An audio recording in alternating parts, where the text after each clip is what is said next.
there's no constant reloading as you would with the brush. This will save you a lot of time. Number 2 is the line width is already justified for you, so all you have to do is make sure you keep that line straight. It goes across the gaps between the panels effortlessly and keeps your line width very consistent. Unlike the paintbrush, which requires constant thinning to palette, the Beugler lines are much more durable because they remain unthinned.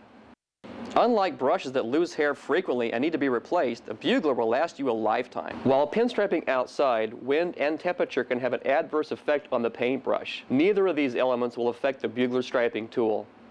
Then there's the incredible speed at which you can pinstripe with the Beugler versus the brush. The speed and ease of the Beugler make it a highly profitable tool. In fact, you can make back your investment in the Beugler in just one job. Right now we're going to take the tool apart and put it back together so I can kind of give you an idea of the anatomy of the tool. Pull the plunger out. This portion right here is what attaches the plunger to the back of the barrel. Here you can see the gasket that keeps the paint from seeping into the barrel or outside of the wheel head.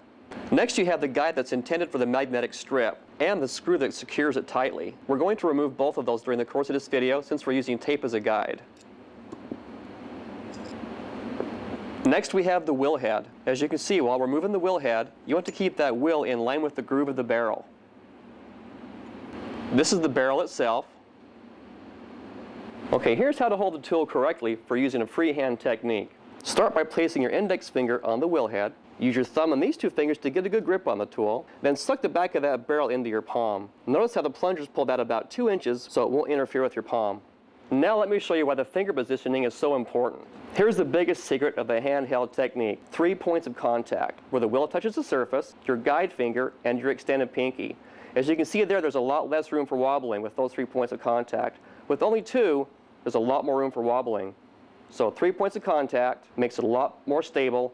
You keep the wheel head level, keep that line consistent throughout. You have the gapping technique. You want to make sure that the tool is parallel to the tape and level with the surface. Now watch my thumb right here. This rolling method is what establishes the gap length. First I was here, then here, now we're going to start right here. We'll lock into position to maintain that gap and pull it throughout the line. Now it's very important to remember to keep that barrel level with the surface and parallel with the tape. I'll go ahead and prime the tool, place the wheel head 1/8 of an inch away from the tape, make sure I got my guide finger against the tape, the back of the tool lodged in my palm. Now I'll start to pull my line. I'm constantly monitoring my guide finger against the tape and also making sure the head is level.